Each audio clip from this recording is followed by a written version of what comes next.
ఎవరైనా నేతలు పార్టీలో చేరితే అది ఆ పార్టీకి బలం కావాలి. సిట్టింగ్ ఎంపీ అయితే సదరు పార్లమెంటు పరిధిలో ఇంకా ప్లస్ అవ్వాలి.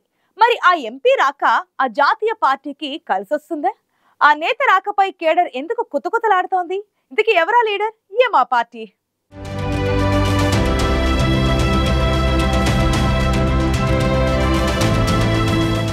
తెలంగాణలో కాంగ్రెస్ అధికారంలోకి వచ్చాక అందరికంటే ముందుగా బీఆర్ఎస్ ను వీడి కాంగ్రెస్ పార్టీలో చేరారు పెద్దపల్లి ఎంపీ వెంకటేష్ నేత. ఇప్పుడు అంతే వేగంగా కాంగ్రెస్ కు హ్యాండ్ ఇచ్చి కాషాయ కండువా కప్పుకున్నారు. కాంగ్రెస్ లో పెద్దపల్లి టికెట్ ఆశించారు వెంకటేష్ నేత. కానీ చెన్నూరు ఎమ్మెల్యే గడ్డం వివేక్ కుమారుడు వంశీకి టికెట్ ఇచ్చారు.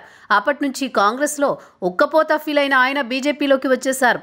అంటే 2 నెలల వ్యవధిలోనే 2 కండువాలు కప్పుకున్నారు. పెద్దపల్లి పార్లమెంటు పరిధిలో 15,92,996 ఓట్లుంటే 3 లక్షల పైచిలుకు ఓట్లు నేతకాని సామాజిక వర్గానికి ఉన్నాయి. వెంకటేష్ నేత ఆ సామాజిక వర్గానికి చెందిన నాయకుడే. ఎంపీ రాకతో బీజేపీకి అది ప్లస్ కావాలి. కానీ పార్లమెంటు పరిధిలో అందుకు విరుద్ధంగా ఉందట సిచ్యువేషన్. బీఆర్ఎస్ ఎంపీగా ఉన్నప్పుడు నియోజకవర్గానికి అభివృద్ధి చేయలేదని, నిధులు తీసుకురాలేదని నాడు ఎమ్మెల్యే పిలిస్తే చుట్టపు చూపుగా వెళ్లారు తప్పితే అక్కడ ఆయన కాంట్రిబ్యూషన్ ఏదీ లేదనే విమర్శలున్నాయట. ప్రజలకు అందుబాటులో లేరని పోలీసులకు ఫిర్యాదులు చేశారు. చిలుక జ్యోతిష్యాలు చెప్పించారు. వీటిపై ఇప్పటికీ కథలుగా చెప్పుకుంటున్నారు.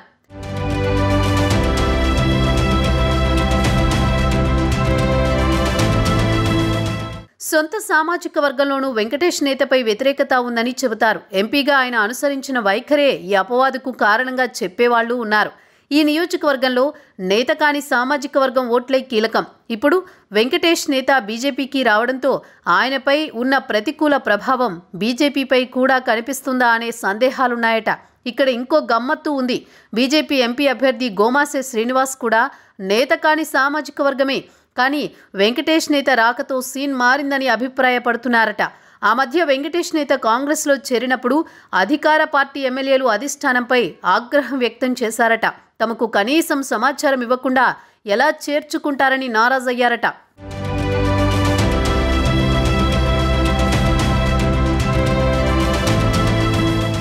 వెంకటేష్ నేత కాంగ్రెస్లో చేరినా కాంగ్రెస్ ఎమ్మెల్యేలు ఆయన్ను ఏ కార్యక్రమానికి ఆహ్వానించలేదు. ఆపై గడ్డం వంశీని ఎంపీ అభ్యర్థిగా ప్రకటించాక వెంకటేష్ నేత ఏ సభలోనూ కనిపించలేదు. వెంకటేష్ నేత వస్తే పార్టీకి మైనస్ అవుతుందనే అభిప్రాయంతో దూరం పెట్టారని కాంగ్రెస్ వర్గాలు చెబుతుంటాయి. అందుకే బీజేపీ శ్రేణులు సైతం కలవరపెడుతున్నాయట. పైవాళ్లు నిర్ణయం తీసుకున్నారు, కింది స్థాయిలో పనిచేసేది ఎలా అని క్యాడర్ మల్లగుల్లాలు పడుతున్నట్టు సమాచారం.